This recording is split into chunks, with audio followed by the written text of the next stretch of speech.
السلام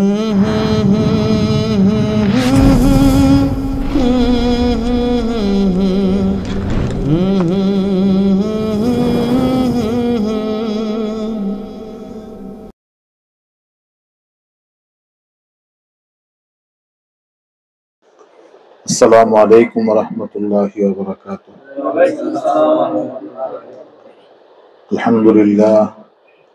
الحمد لله وكفى والسلام على عباده الذين اصطفى أما بعد فأعوذ بالله من الشيطان الرجيم بسم الله الرحمن الرحيم ما أتاكم الرسول فخذوه وما نهاكم عنه فانتهوا.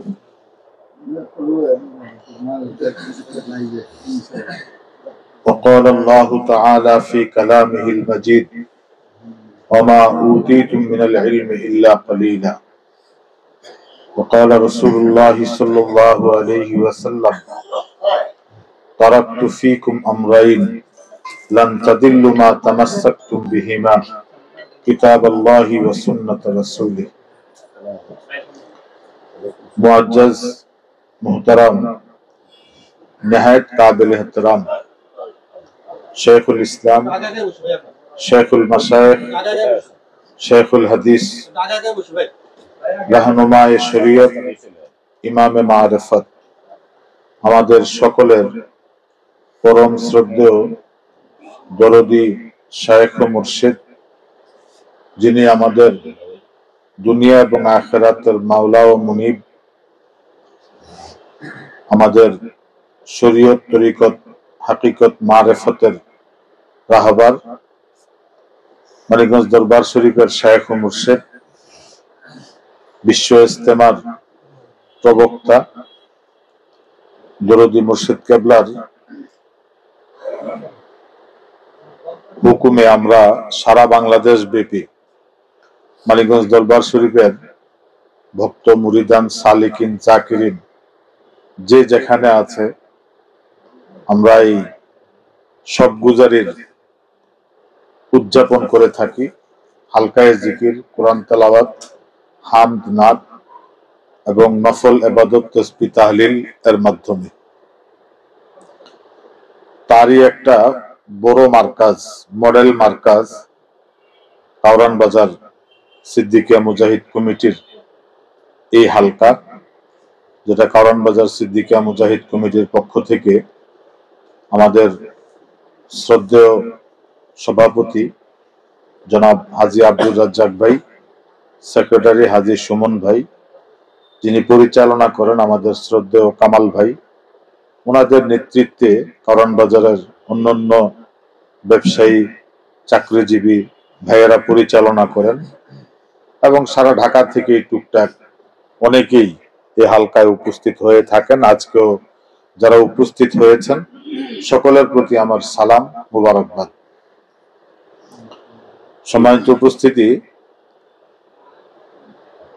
আমরা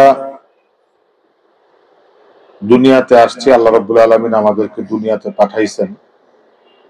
এই পাঠানোর পিছনে আল্লাহ পাকের একটা উদ্দেশ্য আল্লাহ পাক কোরআনে কারীমের মধ্যে ঘোষণা করছে যে ওমা খালাকতুল জিন্না ওয়াল ইনসা ইল্লা লিয়াবুদুন।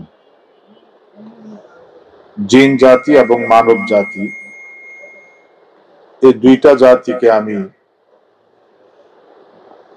পাঠাইছি আমার ইবাদতের জন্য। আল্লাহ রাব্বুল আলামিন আমাদেরকে পাঠানোর উদ্দেশ্য হলো ইবাদত, আর ইবাদতের উদ্দেশ্য হলো মারিফত। কেমন? জিবরাইল আমিন আলাইহিস সালাতু ওয়াস সালাম আল্লাহ রাসূলকে জিজ্ঞেস করছেন, আমাল ইহসান, ইবাদত কি? আল্লাহ রাসূল বলছেন, ইবাদত হলো আন তা'বুদাল্লাহা কাআন্নাকা তারাহু ফাইন লাম তাকুন তারাহু ফাইন্নাহু ইয়ারাক। যে ইবাদত হলো তুমি যে ইবাদত করবা সে ইবাদতের ভিতরে তোমার মাওলাকে দেখবা। সুবহানাল্লাহ। যদি মাওলাকে তুমি নাও দেখো তাইলে মনে করবা যে মাওলা তোমাকে দেখতেছে। আপনি আল্লাহকে দেখবেন এটাও দেখা, আল্লাহ আপনাকে দেখবে এটাও দেখা, কোনটাই কিন্তু দেখার বাইরে না, দেখতে হবে। হয় আপনি মাওলাকে দেখবেন, না হয় মাওলা আপনাকে দেখবে। এটাই ইবাদত, এটাই কি ইবাদত। তো আল্লাহ বান্দাকে পাঠানোর উদ্দেশ্য হইল ইবাদত, আর ইবাদতের উদ্দেশ্য হইল মারিফত। এই কথাটা হযরত আব্দুল্লাহ ইবনে আব্বাস রাদিয়াল্লাহু তাআলা আনহু, যিনি সর্বকালের সর্বশ্রেষ্ঠ মুফাসসিরে কোরআন,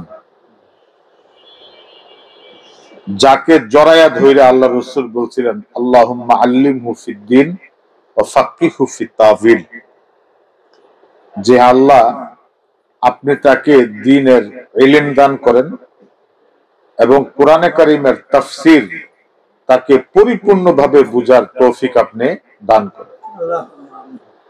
তাকে আব্দুল্লাহ ইবনে আব্বাস রাদিয়াল্লাহু তাআলা আনহুকে বুকের সাথে জড়ায়া ধইরা রাতের গভীর রজনীতে খোলা আকাশের নিচে আল্লাহ রাসূল দোয়া করছিলেন, আল্লাহুম্মা আল্লিমহু ফিদ্দীন ওয়া ফাক্কিহু ফিত তাওয়িল।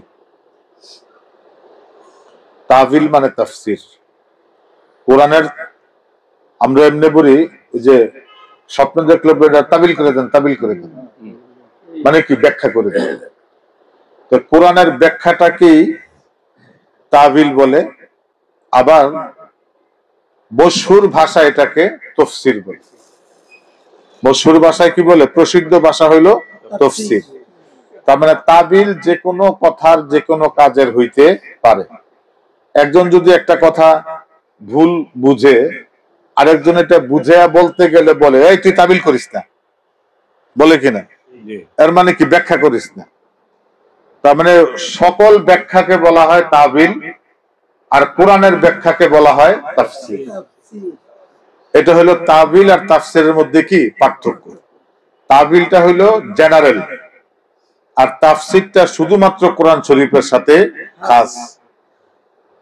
তাইলে আল্লাহ রাসূল সাল্লাল্লাহু আলাইহি সাল্লাম হযরত আব্দুল্লাহ ইবনে আব্বাস রাদিয়াল্লাহু তাআলা আনহু সম্পর্কে আল্লাহর কাছে বলছেন যে তাকে দ্বীনের পূর্ণ বুঝ দান করেন এবং তাকে কোরআনে কারীমের ব্যাখ্যা আপনি সঠিকভাবে বুঝার তৌফিক দান করেন। আপনার আমাদের শরীয়তের মূল দলিল হলো দুইটা, কোরআন হাদিস। তারপরে দুইটা হলো ইজমা কিয়াস। মোট দলিল কয়টা? চারটা। এখনকার অনেকেই যদি জিজ্ঞেস করেন তাহলে শুধু কোরআন হাদিসের কথাই বলবে, ইজমা কিয়াস যেন মানুষ ভুলে যাইতেছে। ইজমা কিয়াস কিন্তু ভুলা যাবে না। কোরআন শরীফ হাদিস শরীফ যেমন শরীয়তের গুরুত্বপূর্ণ দলিল, ইজমা এবং কিয়াস এই দুইটাও শরীয়তের গুরুত্বপূর্ণ দলিল। এখন আমরা যদি বলি যে শরীয়তের দলিল দুইটা, তাইলে আমাদের কথাটা সঠিক না ভুল? ভুল। শরীয়তের দলিল কয়টা? চারটা। তার মধ্যে প্রথম দুইটা হলো কোরআন আর হাদিস। কথা বুঝে আসছে? এই কোরআন এবং হাদিসের নির্যাস থেকে যে বিধি বিধানগুলো বের হয়েছে এগুলার বলা হয় ফিকহ। এগুলার বলা হয় কি? ফিকহ। যতজন সাহাবী আল্লাহ রাসূলের কাছ থেকে হাদিস বর্ণনা করছেন তার ভিতরে সবচেয়ে বেশি হাদিস বর্ণনা করছেন হযরত আবু হুরায়রা পুরুষের মধ্যে, আর মহিলাদের মধ্যে হযরত আয়েশা সিদ্দিকা। এই দুইজন সাহাবীর থেকে দুই দিকে সবচেয়ে বেশি হাদিস কি হয়েছে? বর্ণিত হয়েছে। এখন সাহাবীদের ভিতরে সবচেয়ে বেশি মাসালার ইস্তেমবাত ইস্তেখরাজ করতে পারতেন হযরত আব্দুল্লাহ ইবনে মাসউদ রাদিয়াল্লাহু তাআলা আনহু। এইজন্য মুহাদ্দিসিনে কেরাম এর একটা গবেষণার নির্যাস এবং উসুলে হাদিসের একটা উসুল হইল যে আব্দুল্লাহ ইবনে মাসউদের হাদিস আর যদি আবু হুরায়রার হাদিস পাশাপাশি আসে, তো যে আব্দুল্লাহ ইবনে মাসউদের হাদিসের সাথে আবু হুরায়রার হাদিস দ্বিমুখী হয়, তাহলে আবু হুরায়রার হাদিস ছেড়ে দিবেন। আবু হুরায়রার হাদিস কি বাদ। হাদিস শরীয়তের দলিল ধরবেন কোনটা? আব্দুল্লাহ ইবনে মাসউদের। এটা কেন? বলে আবু হুরায়রা রাদিয়াল্লাহু তাআলা আনহু, উনাকে ছোট করার জন্য এটা বলা না, মানে উনি তো হাদিস খালি বলতেনই, কিন্তু গভীর চিন্তা করতেন একটু কম। কিন্তু গভীর চিন্তা চেতনা ছিল কার? আব্দুল্লাহ ইবনে মাসউদের। যেহেতু ওনার বুঝের গভীরতা বেশি, এজন্য ওনার হাদিসকে গুরুত্ব দিতে হবে বেশি। এই কথাটা এই জন্য বলছি, হাদিসের মধ্যে যদি আব্দুল্লাহ ইবনে ওমরের সাথে অন্য কোন সাহাবীর হাদিসের দ্বিমুখী ভাব হয়, সেক্ষেত্রে আব্দুল্লাহ ইবনে ওমর একটা গ্রহণ করতে হবে। কারণ আল্লাহ রাসূল সাল্লাল্লাহু আলাইহি সাল্লামের সময়ের ঘোষিত সর্বকালের সর্বশ্রেষ্ঠ মুহাদ্দিস আব্দুল্লাহ ইবনে ওমর রাদিয়াল্লাহু তাআলা। আর আব্দুল্লাহ ইবনে আব্বাস রাদিয়াল্লাহু তাআলা আনহুর তাফসীর, এটা যে কোনো সাহাবীর তাফসীরের চাইতে বেশি গুরুত্বপূর্ণ। যেমন সূরা কাউসার যখন নাজিল হয়েছে, তখন মসজিদে নববীতে আল্লাহ রাসূল সাল্লাল্লাহু আলাইহি সাল্লাম সবাইকে ডাইকে আনছেন, সব সাহাবীদেরকে ডাকছেন। আমাদের যেমন আমাদের শায়েখ যদি আমাদেরকে ডাকে যে অমুক জায়গায় অমুক দিন থাকতে হবে, আব্বার পক্ষ থেকে যদি আমাদের কাছে নির্দেশ আসে, তাহলে আমরা কি বসে থাকবো না যাব? আল্লাহ রাসূল সাল্লাল্লাহু আলাইহি সাল্লাম হাউজে কাউসারের ঘোষণা পাওয়ার পরে সকল সাহাবীদেরকে ডাইকা মসজিদে নববীতে আনছেন। আইনা বলছেন যে অনেক সাহাবীরা মনে করছে হয়তো আবার কোন যুদ্ধে যাইতে হবে, অনেক সাহাবীরা মনে করছে, নানান ধরনের চিন্তা ভাবনা তো থাকে যখন ডাকা হয়, কি জন্য ডাকে, এটা গবেষণা থাকে না। কিন্তু এখানে আসার পর আল্লাহ রাসূল সকলের উপস্থিতিতে বললেন যে আমি আপনাদেরকে আজকে ডাকছি কোনো যুদ্ধের জন্য না, জিহাদের জন্য আজকে ডাকি নেই। আজকে আপনাদের সবাইকে আমি একটা সুসংবাদ দেওয়ার জন্য ডাকছি, যে সুসংবাদের অপেক্ষায় ছিল সকল নবীরা এবং সকল উম্মত এই সুসম্পর্কের অপেক্ষায় ছিল। এই সুসংবাদটা আমি আপনাদেরকে দিব। তখন আল্লাহ রাসূল সাল্লাল্লাহু আলাইহি সাল্লাম সাহাবায়ে কেরামদের উদ্দেশ্যে বললেন যে সুসংবাদটা হলো এই, যে হাউজে কাউসার আল্লাহ রাব্বুল আলামিন আমাকে দান করেছে। সুবহানাল্লাহ। কিছুক্ষণ আগে জিবরাইল আমিন আলাইহিস সালাতু ওয়াস সালাম আয়েশা বলে গেছে, ইন্না আতাইনাকাল কাউসার ফাসাল্লি লিরাব্বিকা ওয়ানহার ইন্না শানিয়াকা হুয়াল আবতার, যে আপনাকে আল্লাহ রাব্বুল আলামিন হাউজে কাউসার দিয়েছেন। এই কথা শোনার সাথে সাথে সব সাহাবীরা খুব খুশি, আনন্দ করতেছে। কিন্তু হযরত আব্দুল্লাহ ইবনে আব্বাস রাদিয়াল্লাহু তাআলা আনহু, উনি বাচ্চা মানুষ ছিল, পিছন দিকে উনি হাউমাউ করে কাঁদে উঠছে। এখন একটা সুন্দর পরিবেশে যদি আপনার সাথে আপনার বাচ্চাটা যদি কান্দে, তাহলে আপনার কাছে একটু বিরক্ত লাগে কিনা? তো আব্দুল্লাহ ইবনে আব্বাস রাদিয়াল্লাহু তাআলা আনহু, উনি তো সামনের সারিতে ছিলেন, উনি আল্লাহ রাসূলের চাচা হবেন। তো ওনার বিরক্তির কারণে উনি ধাওয়া করে আসছে আব্দুল্লাহ ইবনে আব্বাসের দিকে। তখন আল্লাহ রাসূল সাল্লাল্লাহু আলাইহি সাল্লাম আব্দুল্লাহ ইবনে আব্বাস রাদিয়াল্লাহু তাআলা আনহুকে ডাক দিয়ে বলছেন যে, চাচা আপনি তারে মাইরেন না, তারা আমার কাছে নিয়ে আসেন। সে কেন কাঁদছে এটা আমি তারে জিজ্ঞেস করি।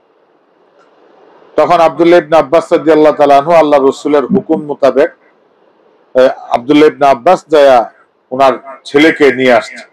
হযরত আব্বাস রাদিয়াল্লাহু তাআলা ওনার ছেলে আব্দুল্লাহ ইবনে আব্বাসকে নিয়ে আসছে। আইনা আল্লাহ রাসূলের সামনে দাঁড় করায় দিছে, উনি তো ফুফায়া কাঁদতেছে। তখন আল্লাহ রাসূল জিজ্ঞেস করলে যে, আব্দুল্লাহ তুমি কাঁদতেছো, আমাকে আল্লাহ রাব্বুল আলামিন হাউজে কাউসার দিবেন, দান করছেন, তুমি খুশি হও নাই? সবাই তো খুশি হয়েছে, তুমি খুশি হও নাই? হযরত আব্দুল্লাহ ইবনে আব্বাস বলছেন, জি ইয়া রাসূলুল্লাহ, আপনাকে আল্লাহ পাক হাউজে কাউসার দান করছে, আমি খুশি হয়েছি। এখানে যারা আছে সকলের চাইতে বেশি খুশি আমি হয়েছি, কিন্তু আমি যতটা না খুশি হয়েছি তার চেয়ে বেশি কষ্ট আমি পাইতেছি। বলে কেন কষ্ট পাইতেছ? যে আল্লাহ রাব্বুল আলামিন যেহেতু আপনাকে হাউজে কাউসার দান করেছেন, সুতরাং আপনি আর বেশি দিন আমাদের মাঝে থাকবেন না। তাহলে আল্লাহ রসুলের এই কথা বলার সাথে সাথে রসুলের চোখ দিয়ে পানি পড়া শুরু করছে যে তোমার কথা ঠিক, অচিরেই তোমাদেরকে ছেড়ে আমাকে চলে যেতে হবে, কারণ সর্বশেষ ঘোষণা আমার কাছে চলে আসছে। এটা বললাম এই জন্য, তাহলে সাহাবারা তো সবাই উপস্থিত, কিন্তু এটা বুঝলো কে? আব্দুল্লাহ ইবনে আব্বাস। অন্য জলিল কদর সাহাবারা কিন্তু কেউ বুঝেনি। এই কথাটা এই কারণেই বললাম যে ওমা খালাকতুল জিন্না ওয়াল ইনসা ইল্লা লিয়াবুদুন, এই আয়াতে কারিমার তাফসীর সবাই করছেন যে আল্লাহ রাব্বুল আলামিন মানব জাতি এবং জিন জাতিকে সৃষ্টি করছে আল্লাহ পাকের ইবাদতের জন্য। ইবাদত বলতে আমরা কি বুঝি? নামাজ, রোজা, হজ, যাকাত ইত্যাদি, এগুলোই তো ইবাদত বুঝি। কিন্তু হযরত আব্দুল্লাহ ইবনে আব্বাস রাদিয়াল্লাহু তাআলা আনহু এই আয়াতে কারিমার তাফসীর করছেন ওমা খালাকতুল জিন্না ওয়াল ইনসা ইল্লা লিয়ারিফুন, আমি জিন জাতি এবং মানব জাতিকে সৃষ্টি করছি আমারে খুঁজা বাইর করার জন্য। সুবহানাল্লাহ। শুধু ইবাদতের জন্য না, আমাকে খুঁজে বের করার জন্য। তো খুঁজে বের করার মাধ্যম দিছে হইল নামাজ। বের করার মাধ্যমটা কি? নামাজ। আনতাবুদাল্লাহ কাআন্নাকা তারাহু, এমন ভাবে ইবাদত করবা যেন তুমি তাকে দেখো। আমাদের মানিকগঞ্জের মরহুম শায়খ ও মুর্শিদ দাদা হুজুর কেবলা বলছেন যে তুমি নামাজে আল্লাহরে দেখবা, এটাই তোমার কথা। তুমি নামাজে আল্লাহরে দেখবা, এটাই ঠিক। ফার্স্ট অপশন কি? তুমি আল্লাহরে দেখবা, এটা হলো প্রথম অপশন। আমরা যখন কোন অনুষ্ঠানে যাই, 1, 2, 3 এদেরকে একটা পুরস্কার দেয় না? এরা কি যারা মানে প্রতিযোগিতায় ফার্স্ট হয়, সেকেন্ড হয়, থার্ড হয়, তারা পায় কি পুরস্কার। এই পুরস্কারটা 1 লক্ষ টাকা দামেরও হইতে পারে, 5 লক্ষ টাকারও হইতে পারে, 50,000 টাকারও হইতে পারে, কম পক্ষে তো 5,000 টাকার হয়। এখন এই যে আমাদের দেশে যে বিভিন্ন ধরনের প্রতিযোগিতা হয়, এই প্রতিযোগিতার একটা পুরস্কার কি 50,000, 1 লাখ টাকার নিচে হয়? হয় না। ধরেন 5,000 টাকাই ধরলাম, যে ফার্স্ট হইলো সে 5,000 টাকা পাইল, যে সেকেন্ড হইলো সে 4,000 টাকা পাইল, যে থার্ড হইলো, এরা নাম্বারে চলে আসছে। এছাড়াও যে আরো প্রতিযোগী আছে শয়ে শয়ে, তারাও কিন্তু একটা পুরস্কার পায়, সেটা হলো সান্ত্বনা পুরস্কার। সে পুরস্কার নাম কি? সান্ত্বনা পুরস্কার। ওই নামাজি, তোমার নামাজ হইলে তুমি আল্লাহরে দেখবা। তুমি যেন নামাজ না ছাইরা দাও, এই জন্য বলছে যে তুমি না দেখলো মনে করো আল্লাহ তোমার দেখতেছে। তুমি যেন নামাজ কি না ছাইরা দাও, কারণ আল্লাহর দৃষ্টি চক্ষের বাইরে তো তুমি যাইতে পারবা না। তুমি নামাজে দাঁড়াইলো আল্লাহর সামনে আসো, নামাজে না দাঁড়াইলো আল্লাহর সামনেই আসো। তাহলে তোমার নামাজে করলোটা কি? তোমার নামাজ দিয়া তুমি আল্লাহরে খুঁজা বাইর করতে হবে, আল্লাহকে দেখতে হবে। এটাই হলো ফার্স্ট অপশন। যদি আল্লাহরে না দেখো, হযরত জুনায়েদ বাগদাদী রহমাতুল্লাহ আলাইহি বলছেন, হর আকাশ কে নামাজাশ নবীনাত জামালে দোস্ত, ফতোয়া হামিদ হাম কে নামাজাশ কাজা কুনাত। হর আকাশ কে দর নামাজাশ নবীনাত জামালে দোস্ত, প্রত্যেক ওই বান্দা যদি সে নামাজে দাঁড়ায়া তার মাওলাকে না দেখে, ওনার বক্তব্য ফতুয়া হামিদ হাম, উনি বলতেছেন আমি ফতুয়া দিলাম যে নামাজ আস কাজা কুনাত, ওই ব্যক্তি যেন তার নামাজটা কাজা করে পড়ে। ওই ব্যক্তি যেন নামাজ কি কাজা করে পড়ে। কারণ নামাজ হয়ে গেছে, কিন্তু যার জন্য নামাজে দাঁড়াইছো তারে দেখা হয় নাই।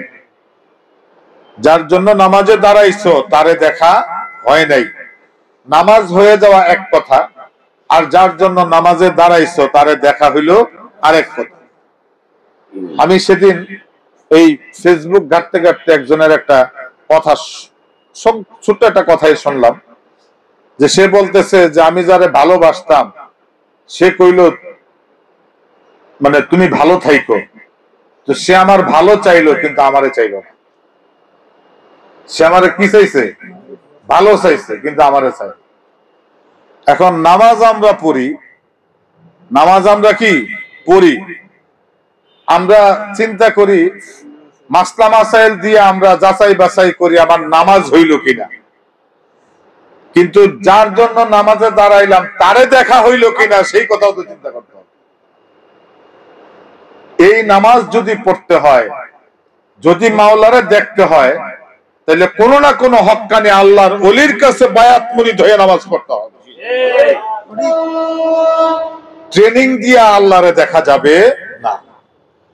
কোন না কোন হক্কানি শায়েখ ও মুর্শিদ, কোন কোন হক্কানি আল্লাহর ওলির কাছে বায়াত হইতে হবে, মুরিদ হইতে হবে, তার কাছ থেকে জানতে হবে যে কিভাবে নামাজ পড়লে নামাজে আল্লাহ দেখা যায়। ওই তরিকা যায় না তুমি নামাজ পড়ো, তোমার নামাজেও আল্লাহ দেখা দিবেন। তাইলে একটা প্রত্যেকটা আমলের তাসির আছে। এই যে জিকির করি আমরা, একটা মানুষ নিজে নিজে জিকির করা আর আল্লাহর ওলির কাছে বায়াত মুরিদ হয়ে জিকির করার বেশ কম আছে কিনা? অবশ্যই বেশ কম আছে। গত মাসিক মাহফিলে বাড্ডা খানকা শরীফে আব্বা এই বিষয়ে খুব গুরুত্বপূর্ণ কথা বলছেন এবং আমাদেরকে এই বিষয়ে মানে অনেকক্ষণ যাবত আব্বা বুঝানোর চেষ্টা করছেন যে নিয়ামুল কোরআন পড়া জিন হাজির করলে টিকবেন না। লা ইলাহা ইল্লাল্লাহর জিকির করতে করতে পাগল হয়ে যাবেন যদি পীর শায়েখের কাছে বায়াত মুরিদ না হন। এখন আমি তো দেখি রাস্তাঘাটে যারা বিভিন্ন জিকির আজকাল করে ভিক্ষা করে, এগুলো জিকির করতে করতে ভিক্ষা নেমে গেছে। কারণ কি? কোন পীরের হাতে বায়াত মুরিদ হয় নাই। তো তাইলে তুমি জিকির করে আল্লাহ পাকের কাছে কি রহমত পাইবা? তোমার জিকির তো তোমার রাস্তায় বসায় দেয়। তার কারণ কি? তুমি জিকির শিক্ষা জিকির করো নাই, জিকিরের তাসির যায় না, তুমি জিকির শুরু করো নাই, যার কারণে তোমার জিকির তোমার পথে বসায় দিতেছে। এজন্য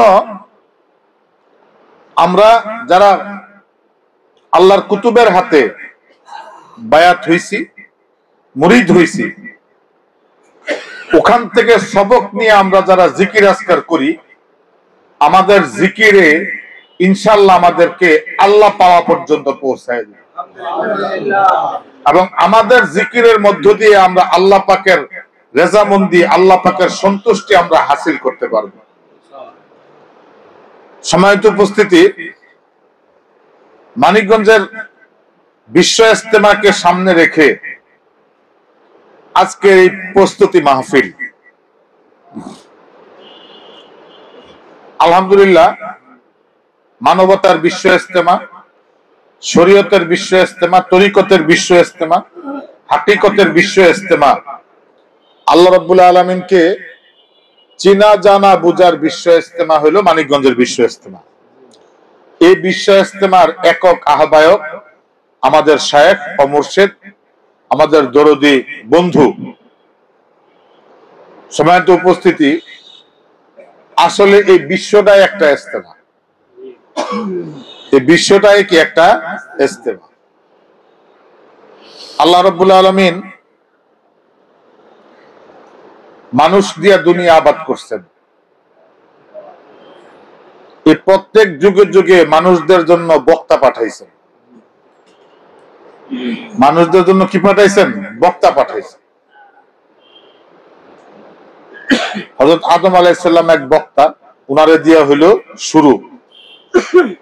উনি ওনার যারা সন্তান তারাই ওনার উম্মত, তারাই ওনার কি উম্মত, ওনার সন্তানরাই ওনার উম্মত।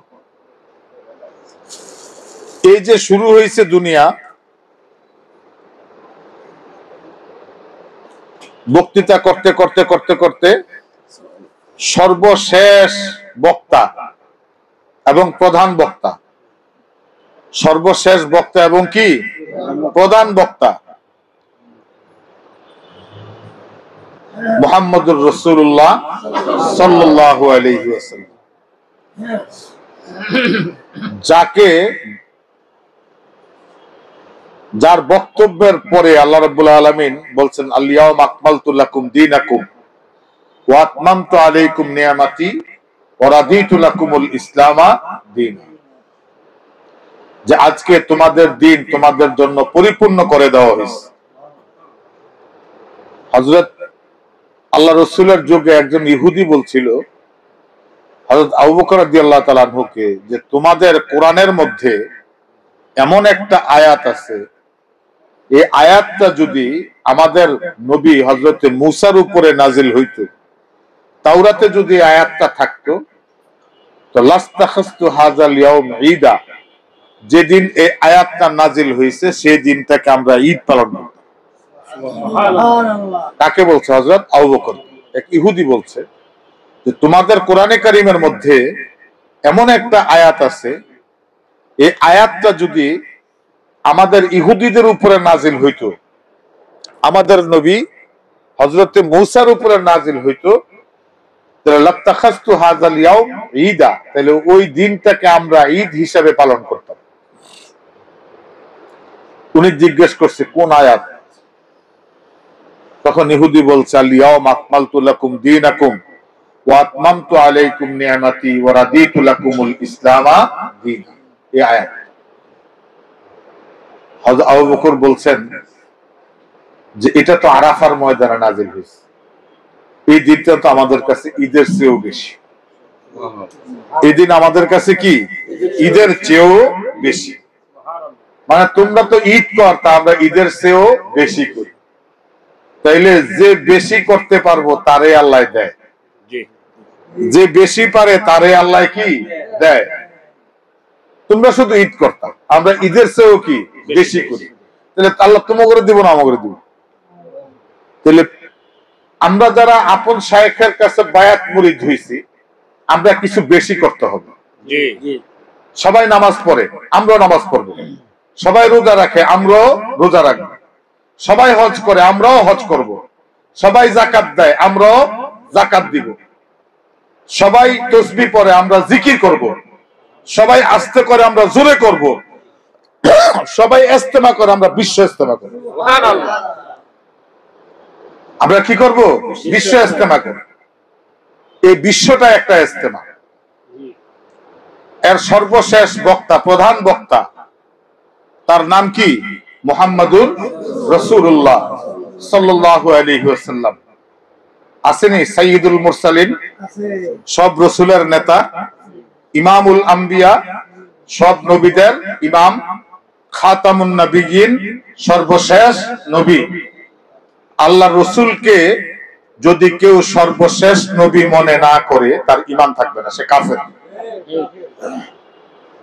ওনার পরে নবী আসতে পারে এই কথা বিশ্বাস করলেও কাফের। এটা আহলে সুন্নাত ওয়াল জামাতের আকীদা। আল্লাহ রাসূল সাল্লাল্লাহু আলাইহি ওয়াসাল্লাম বলছেন সালাসুনা কাযাবুনা সায়াতি মিন বাদি, আমার পরে 30 জন মিথ্যা দাবিদার নবী আসবে। কয়জন? 30 জন।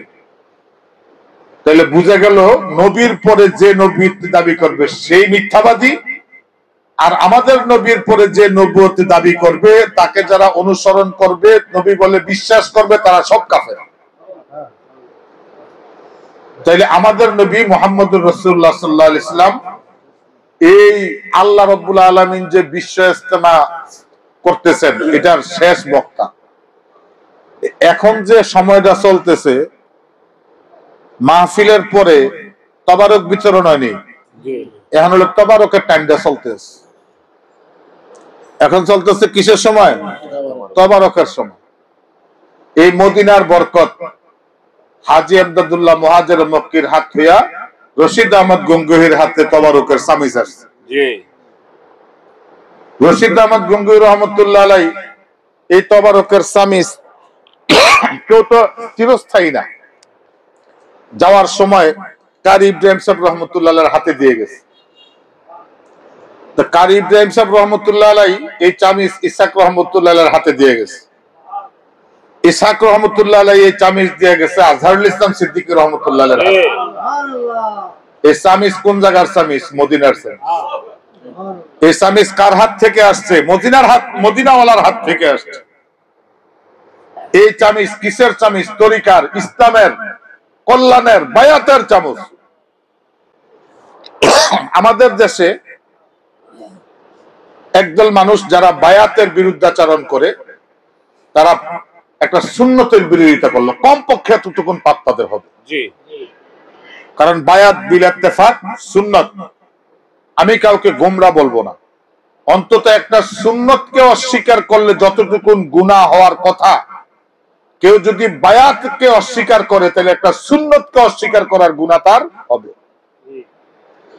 এবং আমরা যতটুকুন কোরআন হাদিস পড়া পাইছি, সুন্নত যে অস্বীকার করবে তাকে বিল ইত্তেফাক ফাসিক বলা হয়। কি? ফাসিক। ফরজ অস্বীকার করলে, ওয়াজিব অস্বীকার করলে সে কাফের, আর সুন্নত অস্বীকার করলে সে কি? ফাসিক। তাহলে আপনি একটা সুন্নতকে অস্বীকার কইরা একজন পীরের শায়েখের বিরুদ্ধাচরণ করতে যে আপনি নিজে তো ফাসিকের নাম খাতায় নাম লাগাইতেছেন। আপনি ব্যবধান হলো এতটুকুন, আপনি বলেন আর আমরা বলি না। খুব বেশি দিন মুখ বন্ধ করে থাকবো না ইনশাআল্লাহ। যারা এই বায়াত প্রথার বিরুদ্ধাচরণ করবে, তারা বায়াত যেমন বিল ইত্তেফাক সুন্নত, বায়াত প্রথার বিরুদ্ধাচারীরাও বিল ইত্তেফাক ফাসিক। সুতরাং এই বায়াত মুরিদির বিরুদ্ধে যারা আছে তাদের কথা শুই না ফাসিক হব, না বায়াত মুরিদ হইয়া সুন্নতের আমল করব? বায়াত মুরিদ হইয়া সুন্নতের আমল। এই বিশ্ব ইজতেমার সভাপতি হইল স্বয়ং আল্লাহ রাব্বুল আলামিন। স্বয়ং কি? আল্লাহ রাব্বুল আলামিন। একটু ওই যে সামিস দিয়া তাবারক চলতেছে, জি, আল্লাহ রাব্বুল আলামিন সভাপতির একটা ভাষণ দিবেন। কোথায়? হাসরের মাঠে। কোথায় দিবেন? হাসরের মাঠে সভাপতির ভাষণ। সভাপতির ভাষণ আগে হয় না পরে হয়? পরে হয়।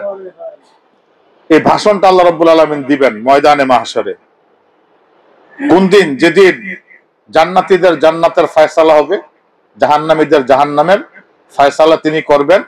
ওখানে আয়েশা প্রথমেই বইসে একটা প্রশ্ন করবেন। আপনাকে আমাকে রূহের জগতে রেখে একটা প্রশ্ন করছিল উনি। আবার যখন হাসরের মাঠে পুনরুজ্জীবিত আমাদেরকে করবেন, তখন আবার আরশে বইসা আরেকটা প্রশ্ন করবেন। সে প্রশ্নটা কি? লিমানিল মুলকিল ইয়াউম, আজকের রাজত্ব কার? আজকের রাজত্ব কার? এই যে পৃথিবীতে কত ক্ষমতাধর, শক্তিধর রাজা বাদশারা আছে না? কারো পরমাণু শক্তি, কারো এই শক্তি, কারো সেই শক্তি, কত শক্তি, কত ক্ষমতা। মানুষের উপরে বোম মারে, এই দেশে যুদ্ধ লাগাই দেয়, ওই দেশে ফিতনা ফাসাদ লাগাই দেয়, আছে কি নাই? ওইখানে বসে আল্লাহ প্রথম জিজ্ঞেস করবেন লিমানিল মুলকিল ইয়াউম, হে রাজা দিরাজারা, কে কোথায় আছো? বলো আজকের রাজত্ব কার? কোন রাজা দিরাজ সেদিন খুঁজে পাওয়া যাবে না। টুংটাং নীরবতা পালন করবে পুরা মাঠ। আল্লাহ নিজেই বলবেন লিল্লাহিল ওয়াহিদিল কাহ্হার, আজকের রাজত্ব আমি পরাক্রমশালী নির্দয় খোদা। কাহ্হার শব্দের অর্থ কি? নির্দয়। আজকে আর আমার কোনো দয়া মায়া নাই।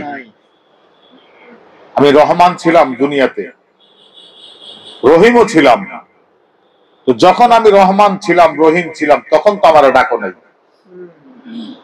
আজকে আমার খাসায় বন্দি হইয়া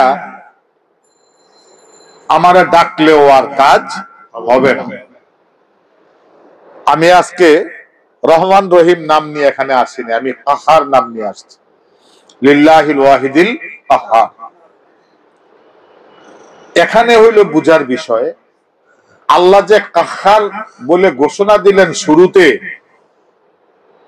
তাইলে গুনাহগার বান্দাও তো কিছু মাপ পাবে, তারা কিভাবে পাবে? আল্লাহ তো প্রথমে ঘোষণা দিয়ে দিচ্ছে আমি নির্দয়, আজকে আমার আজকে আর কোনো কি নাই, দয়া মায়া নাই। এটা কিন্তু আল্লাহর ঘোষণা, লিল্লাহিল ওয়াহিদিল কাহার। আর রাজত্ব আমি একমাত্র নির্দয় আমার খোদার। তাইলে এই যে পাপী বান্দা, যারা পাপী, তারা কিভাবে নাজাত পাবে? বলে আল্লাহ রাব্বুল আলামিনের এই কাহারিয়াত দূর করবে মুহাম্মদ সাল্লাল্লাহু আলাইহি সাল্লামের ইশক আর ভালোবাসায়। সুবহানাল্লাহ। আল্লাহর সাথে আমার আপনার দোস্তি আছে, দোস্তি ছিল কার? মুহাম্মদুর রাসূলুল্লাহ, যাকে হাবিবুল্লাহ বলা হয়েছে। আল্লাহর দুইজন নবী আল্লাহর দোস্ত। কয়জন? দুইজন। একজন হযরত ইব্রাহিম আলাইহিস সালাম, আর একজন হলো মুহাম্মদুর রাসূলুল্লাহ সাল্লাল্লাহু আলাইহি সাল্লাম। ইব্রাহিম আলাইহিস সালামকে আল্লাহ বলছেন খলিলুল্লাহ, ইব্রাহিমও খলিলুল্লাহ। আর মুহাম্মদ সাল্লাল্লাহু আলাইহি সাল্লামকে বলছেন হাবিবুল্লাহ। খলিল শব্দের অর্থ বন্ধু, আর হাবিব শব্দের অর্থ বন্ধু, কিন্তু দুইটার অর্থের একই অর্থ হইল, এই দুইটা বন্ধুত্বের ভিতরে একটু ফারাক আছে, তফাৎ আছে।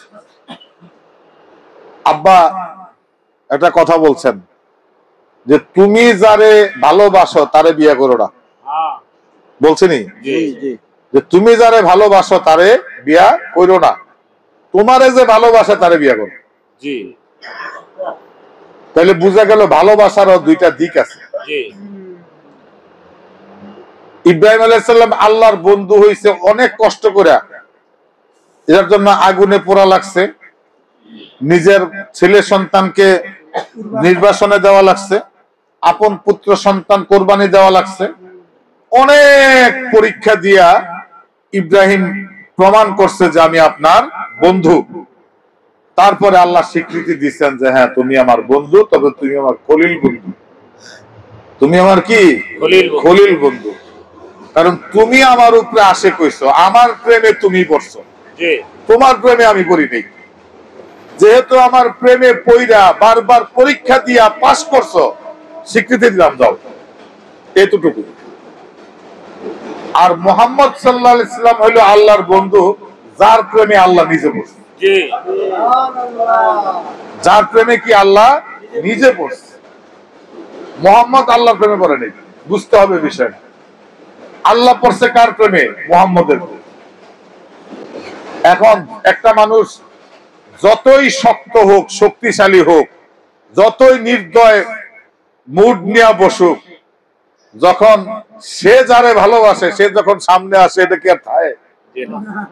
তখন তুমি শরবতের গ্লাসের শরবতের চাইতে নরম হয়ে যায়। কারণ কি? কারণ নিজেরে শরবত বানাইয়া তার ভালোবাসার মানুষের কাছে উপস্থাপন করতে চায়। তা আব্বা যে বলেন যে আমি আপনাদেরকে নিয়ে জান্নাতের পথে একটা দৌড় দিছি, আমার বিশ্বাস যে ওখানে যে হাজির হইলে আল্লাহ নির্দয় থাকবেন না। আল্লাহর বন্ধুর দিকে যখন আল্লাহর নজর পড়বে, বন্ধুর উম্মতকে ওই বন্ধুর উসিলায় আল্লাহ কি করে দিবেন? ক্ষমা করে দিবেন। এটা কি আমার কথা? আল্লাহ নিজেই তো আল্লাহ রসুল সম্পর্কে বলছেন শাফিউল মুজনাবিন, শাফিউল মুজনাবিন। সমস্ত অপরাধীদের জন্য তিনি সুপারিশ করতে পারবেন। এখানে ছোট অপরাধী, বড় অপরাধী, কোন অপরাধের কি নাই, মিনিং নেই। যত ধরনের অপরাধী আছে সকল অপরাধীদের জন্য তিনি সুপারিশ করতে পারবেন। লঘুদণ্ড, গুরুদণ্ড, মধ্যম দণ্ড, যত ধরনের দণ্ডই ফেরেশতারা দেখ, আল্লাহ রসুল যদি বলে যে এই তো আমার উম্মত, পরে তো দুনিয়াতে আমি ঘোষণা দিয়ে আসছি আমার উম্মত হইলে তুমি জান্নাতে যাইবা, তাহলে আমার কথা তো থাকে না। আল্লাহকে আমার বন্ধুর কথা যেমনে থাকে হেমনি কর, যে বন্ধুর কথা যেমনে থাকে অমনি কর। হইতে পারে এই বিশ্ব ইস্তেমাটা আমার শায়েখ যারা আমরা দরবারে প্রতিনিয়ত যাই, আলহামদুলিল্লাহ আমি বিশ্বাস করি, অনেকবার আমি আমাদের সৌরভ ভাইয়ের সাথে আলোচনাও করছি যে মানিকগঞ্জের মুরিদ যারা, তারা একজনও আল্লাহর কাছে কবুল না হয়ে মানিকগঞ্জের মুরিদ হইতে পারে না।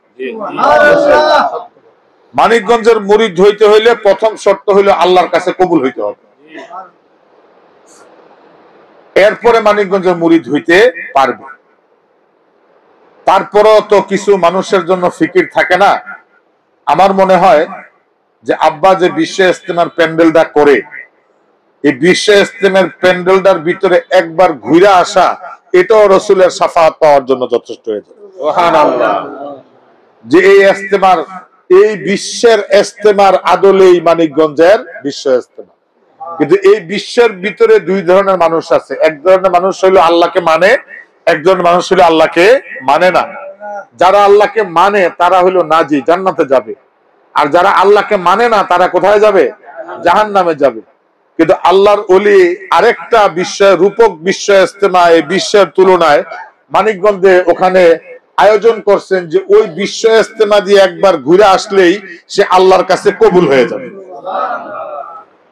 তাহলে এই বিশ্ব ইস্তেমাটা আল্লাহ রাব্বুল আলামিন কি কমিটি করে বিশ্ব ইস্তেমা ডাক দিচ্ছেন? একাই এই বিশ্বটা সাজাইলো, ইস্তেমা করতেছে, সব বক্তার বক্তৃতা শেষ, এখন তবারক বিতরণ হইতেছে। কয়দিন পরে আল্লাহ নিজে বিচার ফয়সালা করে বক্তৃতা দিয়া জান্নাত জাহান্নাম ভাগ করে মানুষকে দিয়ে দিব। এনে কি কোনো কমিটি আছে? আল্লাহ রাব্বুল আলামিনের এই বিশ্ব ভ্রমণ্ডলের ইস্তেমা যেমন একক সিদ্ধান্তে, একক নেতৃত্বে, আমার শায়েখ ও মুর্শিদ আল্লাহ পাকের একজন ওলি হিসেবে, আল্লাহ রসুলের একজন মুনাফিক খলিফা হিসেবে তার উম্মতের নাজাতের জন্য একটা বিশ্ব ইস্তেমার আয়োজন করেছে। সুবহানাল্লাহ। এই বিশ্ব ইস্তেমায় কি আমি একাই যাব? আমি কি খালি আমি বাঁচতে চাই? আমার ভাই জান্নাতে যাক আমি চাই না? আমার ভগ্নিপতি যাক চাই না? আমার প্রতিবেশী যাক আমি চাই না? হয়তো অনেকে কন্টিনিউ করতে পারবে না, তারপরও আল্লাহর কুতুবের চেহারাটা একবার দেখাই আনেন না? একবার দেখাই আনেন। ওই যে একটু আগে বলছিলাম, হয় তুমি তারা দেখবা নাহলে সে তোমারে দেখবো, দুইটার একটা লাগবে। হয় তুমি তারা দেখবা নাহলে সে তোমারে দেখবো। তুমিও তারে দেখলা না, সেও তোমারে দেখলো না, তাইলে তো দেখা দেখি হইলই না। তাহলে এখানে আর কি হবে? এখানে আর কিছুই হওয়ার সম্ভাবনা নাই। তাইলে আরে বায়াত মুরিদ নসিবে থাকলে হবে, সমস্যা নাই, কিন্তু একবার নিয়ে ঘুরে আনেন। হইতে পারে এটাই কি হয়ে যাবে, নাজাতের উসিলা হইয়া যাইতে পারে। আমরা আজকে কারণ বাজার এই মুজাহিদ কমিটির পক্ষ থেকে বিশ্ব ইস্তেমার প্রস্তুতি মাহফিল, এই প্রস্তুতি মাহফিল আমরা যদি ঢাকা শহরের প্রত্যেকটা কর্নারে কর্নারে, প্রত্যেকটা কমিটিতে এভাবে একটা আয়োজন করতে পারি, তাহলে আমাদের দাওয়াতি কার্যক্রম বাড়বে না? আমরা অনুরোধ করব আজকের এখান থেকে, যে এখন থেকে আমরা প্রতিদিন যে যেখানে পারি অমুকরে থাকতে হবে, অমুকরে আনতে হবে, এটা জরুরি না। আমরা পীর ভাইরা আঞ্চলিক নেতৃত্বে, কেন্দ্রীয় নেতৃত্বে, ঢাকা মহানগরের নেতৃত্বে, ঢাকা মহানগরে আমাদের সৌরভ ভাই আছেন, ইঞ্জিনিয়ার আব্দুর রাজ্জাক ভাই আছেন, আমার আক্তার ভাই আছেন, আমাদের সমন্বয়কারী হাফেজ মিজান ভাই আছেন, ওনাদের 4 জনের সাথে অথবা 4 জনের যে কোনো একজনের সাথে আলাপ আলোচনা করে আমরা ঢাকা শহরের বিভিন্ন অঞ্চলে, ঢাকার আশেপাশে তথা সারা বাংলাদেশে যে যেখানে নেতৃত্ব দেন, আব্বার নেতৃত্ব তো সব জায়গায় আব্বারই, তো ওইভাবে যদি আমরা দাওয়াতি কার্যক্রম এখন থেকে প্রতিদিন যদি আমি নিয়ত করি যে আমি কমপক্ষে 1 ঘন্টা সময় এখন থেকে প্রতিদিন দাওয়াত দিব, কথা বুঝে আসছে? কারণ আগামী 20 তারিখ আইতে তো আমাদের যাওয়ার প্রস্তুতি শুরু হয়ে যাবে। তাহলে দাওয়াতি কার্যক্রমের সময় আর কিন্তু 1 মাসও নাই। তাহলে একটা মাস যদি আমরা দৈনিক কমপক্ষে 1 ঘন্টা দাওয়াত দেই, একটা চিন্তা করে দৈনিক আমি কমপক্ষে 1 জনের দাওয়াত দিব, 2 জনের দিব, 3 জনের দিব, 5 জনের টার্গেট করি, যে বিশ্ব ইস্তেমার কথাটা কানে তুলে দিব, আমার শায়েখের কথাটা একজনের কানে তুলে দিব। আপনি যদি কানে তুইলা দেন, দেখবেন বাসায় যাইতে যাইতে তার কলবে ঢুকে গেছে, এরপরের বার আপনার কাছে আবার খুঁজতে আসবে। এরকম অনেক নজির আছে যে বাসে বসে আলাপ করছে, এরপরে আবার খুঁজা বের করছে। এরকম অনেক কি আছে, নজির আছে। কারণ কাজ কার? আপনার আমার। যার কাজ সেই করে, যার কাজ সেই করে। যাকে কবুল করে রাখছেন কোনো না কোনো ভাবে সে যায় পৌঁছবেই। কিন্তু আপনার আমার মাধ্যমে যদি যায় পৌঁছে, তাহলে এই বরকতটা আপনি আমি পেয়ে গেলাম। কারণ দাদা হুজুর কেবলা বলছেন, এই বুদ্ধু, তুমি একজনকে নামাজে দাঁড় করাইয়া দাও, তোমার নামাজ হোক বা না হোক, তোমার আমল নামায় কবুলে নামাজের সব উঠে যাবে। তোমার নামাজ কি হয়ে যাবে? কবুল হয়ে যাবে। অথচ আমরা 50 বছর একা একা নামাজ পড়ে হয়তো নামাজ কবুল নাও হইতে পারে, কিন্তু আরেকটা মানুষকে যদি যায় নামাজে উঠাইয়া দেন, তাহলে আপনার নামাজ কবুল। তাহলে আমি যে বায়াত মুরিদ হইলাম, আমারটা কবুল হই চাই না হোক, আমার উসিলায় যদি একজন মানুষ যায়, তাইলে কিন্তু আমারটা কবুল। এইভাবে আমরা আন্তরিকতার সাথে চেষ্টা করব। আর আজকে আরেকটা এখানে উপলক্ষ আছে, ছোট উপলক্ষ এটা, যদিও আমাদের ব্যাক সেনেটারির বাদল ভাই, ওনার আম্মা কিছুদিন আগে ইন্তেকাল করছেন। আমরা অনেকেই জানি, অনেকে জানি না। আমরা আগেও দোয়া খায়ের করছি। তো আজকে মাহফিলে যারা আসছেন তাদের সকলের জন্য উনি তবারকের ব্যবস্থা করছেন। আমরা হালকায় জিকিরের শেষে সবাই বাদল ভাইয়ের আম্মার জন্য আমরা দোয়া করব। আল্লাহ রাব্বুল আলামিন যেন ওনাকে জান্নাতুল ফেরদাউস নসিব করেন। আমরা আশা করি আমার শায়েখের উসিলায় দোয়ার বরকতে তিনি হয়তো জান্নাতেই আছেন। তারপরও আল্লাহ রাসূল বলছেন যে ইজা মাতাল ইনসানু ইনকাতা আনহু আমালুহু, যে মানুষ যখন মৃত্যুবরণ করে তখন তার সমস্ত আমল বন্ধ হয়ে যায়, ইল্লা সালাস, তিনটা আমল বাকি থাকে। একটা হলো সাদকাতুন জারিয়া, সদকায়ে জারিয়া, আও ওয়ালাদুন ইয়াদউ লাহু, ওই নেক সন্তান যদি তার জন্য দোয়া করে অথবা দোয়ার ব্যবস্থা করে। দুইটা, নিজে দোয়া করবে আবার দোয়ার ব্যবস্থা করবে। আও ইলমুন ইয়ানতাফাউ বিহিন নাস, অথবা ওই ইলম যার দ্বারা অন্য মানুষ কি হয়, উপকৃত হয়। তো আমাদের বাদল ভাই আলহামদুলিল্লাহ আমার শায়েখ ও মুর্শিদের একজন অত্যন্ত কাছের এবং মানে কি বলে অন্তরের মানুষ। উনি আব্বার সাথে হজও করছেন, আব্বার আরাফার সাথী। আমার আপাও গেছিলেন 200 গেছেন আলহামদুলিল্লাহ।